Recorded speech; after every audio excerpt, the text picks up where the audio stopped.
Hello guys, कैसे हैं आप लोग। उम्मीद है आप लोग फिट होंगे, ज़बरदस्त होंगे, मज़े में होंगे, बढ़िया होंगे और बढ़िया तरीके से हमारे रिएक्शंस को एंजॉय मेरा कर नाम है रहे तलहा। होंगे। इट्स मी मोहसिन तो गाइस। गाइस, रमन सागर जी की श्री कृष्ण एपिसोड नंबर 36 का पार्ट नंबर 2 लेकर आ चुके हैं जो गाइस। गाइस लास्ट पार्ट था वो बहुत ही इमोशनल था, बहुत ही ज़्यादा इमोशनल था। क्योंकि मैं उस पार्ट को कहूँगा एक गोपियों से कृष्णा जी का वियोग सीन। क्योंकि उन्होंने किस प्रकार गोपियों ने रास्ता रोका, तलहा भाई उसके वो बाद तो कृष्णा जी ने हमें ज्ञान देकर वही उनका ना, हृदय स्थिर और किया। वचन दिया जिससे उनका हृदय स्थिर हुआ कि और मैं एक अभी दिन एक दफा दोबारा गोकुल वापस जरूर आऊंगा। अभी ये देखकर सारा कुछ हमारी सिचुएशन थोड़ी बेहतर ही हुई थी, तो तो राधा राधा जी जी आ हमें गई। ओए देखने को होए मिली कि होए। किस प्रकार वो अंतिम बार तब कृष्णा जी को विदा कर रही थी। समझ लो कि राधा जी नहीं थी रो रही, तब तो ऐसे मेरा हृदय रो रहा हो कि जो वर्डिंग यूज हुई हम्म थी ना, जिस वर्डिंग को हम्म। का इस्तेमाल किया गया था उस सॉन्ग में, यार वो कमाल की थी। और लास्ट सीधी में दिल पर हमने लग रही देखा थी कैसे जाकर। किस तरह अक्रूर जी ने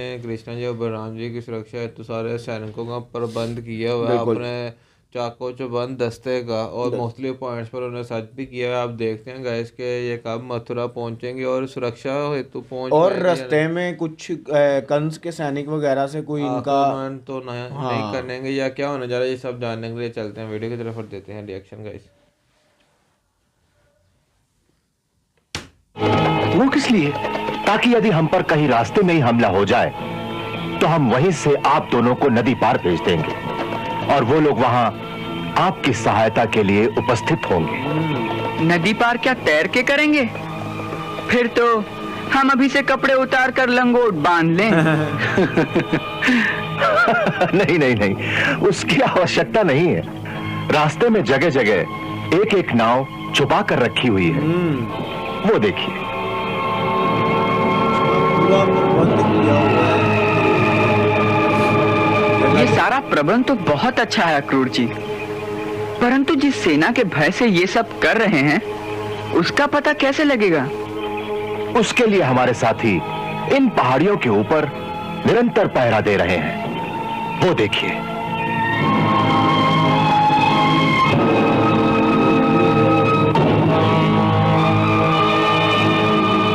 इन पहाड़ियों के उस ओर कंस के सैनिक हैं। हमारे साथी उनकी गतिविधियों पर नजर रखे हुए हैं। कोई खतरे की बात देखेंगे तो उनके हाथ में जो पताका है उसका रंग बदल जाएगा। वाह काका, क्या तैयारी की है क्या आपने? तैयारी, ये तो वाकई मान गए हम आपकी सुरक्षा प्रणाली को। जबरदस्त। आप सचमुच यादवों के प्रमुख सेनापति होने के योग्य हैं। आपकी तो जितनी प्रशंसा की जाए काम में कम ही होगी। राजकुमार कृष्ण, हमें अपनी प्रशंसा, अपनी किसी पदवी की चिंता नहीं है। चिंता तो इस समय केवल आपकी सुरक्षा की है। ये हमारा दुर्भाग्य है कि हम स्वयं आपको एक हत्यारे के पास लेकर जा रहे हैं और इसे हमारी आत्मा स्वीकार नहीं कर रही है। तो फिर आप क्या करेंगे? इसी धर्म संकट का निर्णय करना है कि क्या करें। एक ओर स्वामी की आज्ञा है तो दूसरी ओर हमारे साथियों का एक ही आग्रह है कि मथुरा में प्रवेश करने से पहले ही आपको भगाकर राज्य के बाहर किसी सुरक्षित स्थान पर ले जाएं। तो आपने कोई निर्णय लिया? नहीं, इसी धर्म संकट में फंसा हुआ हूं। वो भी धर्म है, ये भी धर्म है। आप निर्णय नहीं कर सकते अक्रूर जी, परंतु मैं निर्णय कर चुका हूं। क्या? अक्रूर जी, इस समय आपके सामने दो विरोधी कर्तव्य हैं, परंतु मेरे सामने तो एक ही कर्तव्य है। अपने माता पिता आप एक राजनीतिज्ञ का धर्म निभा रहे हैं, परंतु मैं केवल एक पुत्र का कर्तव्य देख रहा देख हूं। रहा हूं। एक पुत्र होने के नाते मेरा केवल एक ही धर्म है कि मैं अपने पिता के दिए हुए वचन को छूटा ना होने दूं। क्या बात। मेरे पिताश्री ने कंस को जो वचन दिया है उसका मुझे पालन करना होगा। यही एक पुत्र का धर्म है। इसीलिए इस समय आपका एक ही कर्तव्य है कि आप अपने स्वामी की आज्ञा अनुसार मुझे ले जाकर महाराज कंस के हवाले कर दीजिए।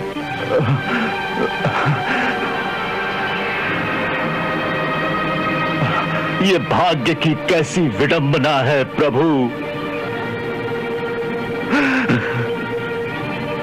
अच्छी बात है, यदि भाग्य में हजारों यादव वीरों का रक्तपात लिखा है तो ऐसा ही सही।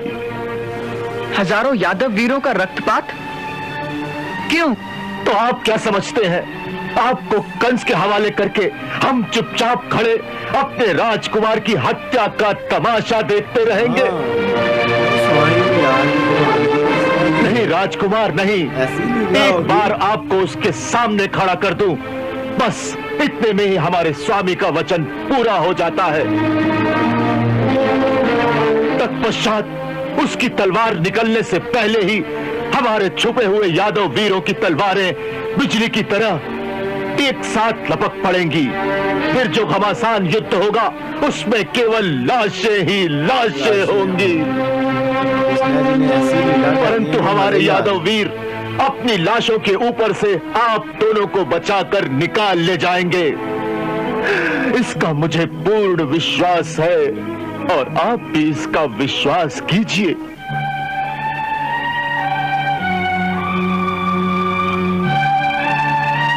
अक्रूर जी, मुझे तो आपकी वीरता पर पूर्ण विश्वास है, आपकी राजभक्ति पर भी विश्वास है, परंतु आपको हम पर विश्वास नहीं। ये बात अक्रूर जी, जितना आपको अपनी वीरता पर विश्वास है इतना हमारी वीरता, उतना ही विश्वास यदि आप हमारी शक्ति पर कर लें तो फिर यह चिंता करने की आवश्यकता ही नहीं रहेगी। यहाँ बैठे हम तो यही कह रहे हैं, लेकिन वो समझा नहीं ना सकते। राजकुमार कृष्ण, यही बात मुझे महामुनि गर्ग ने भी एक बार कही थी, परंतु हम कर्मयोगी हैं, अंधविश्वासी नहीं। हमारा जो कर्तव्य है उसी का पालन करना हमारा धर्म है, वही हमें करने दीजिए। इसी में हमारी सहायता कीजिए प्रभु, सहायता कीजिए। बड़ी सुंदर बात कही आपने अक्रूर जी। अच्छा, आप वही कीजिए जिसे आपकी आत्मा स्वीकार करे। हम वचन देते हैं कि आप जो कहेंगे हम वही करेंगे। नहीं नहीं नहीं, आप हमारे स्वामी हैं, ये क्या कह रहे हैं आप? अपने कर्मयोगी काका को प्रणाम कर रहा हूं अक्रूर जी। कर्मयोगी काका को प्रणाम कर। अब यहाँ से गोकुल की सीमा खत्म और मथुरा की सीमा शुरू। केवल एक नदी के उस पार। आप लोग यहीं विश्राम कीजिए, मैं अभी आता हूं। अच्छा काका। यहाँ कुछ होने का नहीं वाला।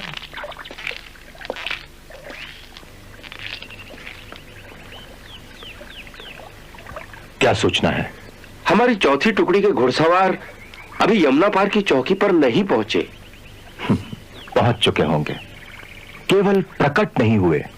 अर्थात ये कि हमारी यही आज्ञा थी, वहां पहुंचकर कहीं छुपे रहें और तभी प्रकट हों जब नदी के दोनों किनारों पर बाकी सारे प्रबंध योजना अनुसार ठीक हों और हम उसका इशारा करें।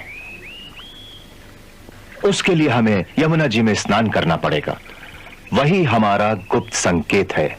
अर्थात ये कि जब तक हम 3 बार डुबकी लगाएंगे तब तक वो प्रकट नहीं होंगे। केवल जब हम चौथी बार डुबकी लगाएंगे वही हमारा गुप्त संकेत होगा कि कार्यवाही का समय आ गया है। वाह, बड़ी सुंदर चाल है आपकी काका। दौर में भी भाई आप ये रणनीति है राजकुमार, आप नहीं समझोगे। जी, इसे तो आप ही अच्छी तरह समझते हैं। कृष्णा जी नहीं समझेंगे। सारथी, हमारे स्नान करने के कपड़े ले आओ।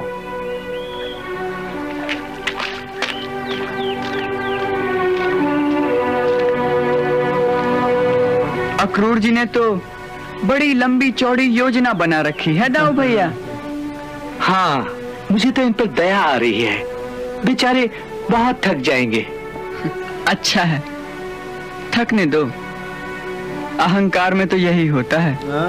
नहीं नहीं नहीं, ये आपके परम भक्त हैं, इन पर दया कीजिए, अब इनका उद्धार कर दीजिए। जैसी आपकी आज्ञा। ओहो, क्या बात है।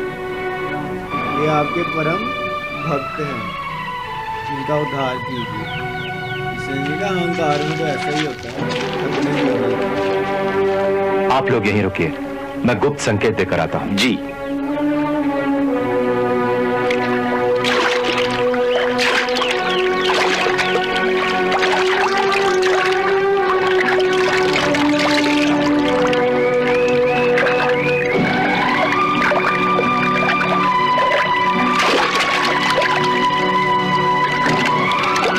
अक्रूर जी,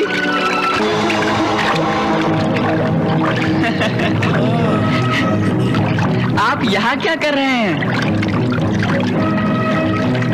बोलिए ना, क्या कर रहे हो?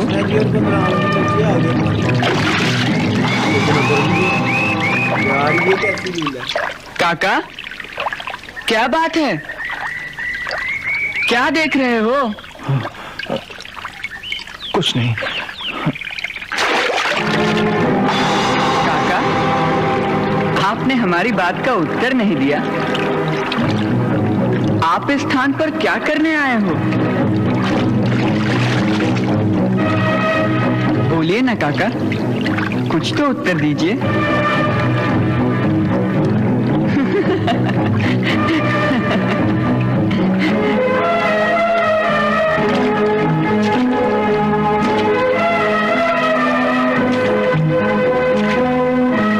ये कैसे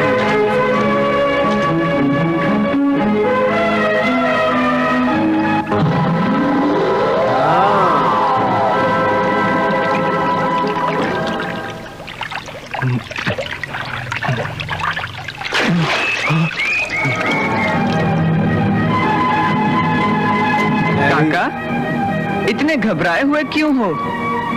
क्या बात है? वो नहीं नहीं,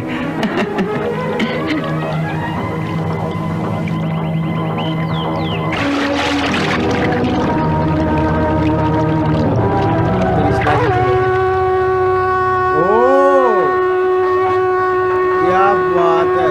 हैवी, वो देखो बलराम जी पीछे, कृष्णा जी ऊपर बैठे हैं, बैठे हुए हैं।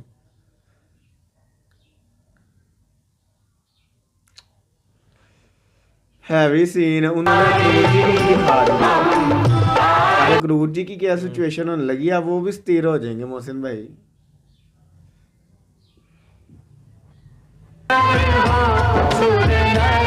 हाँ देखा बलराम जी, आहा।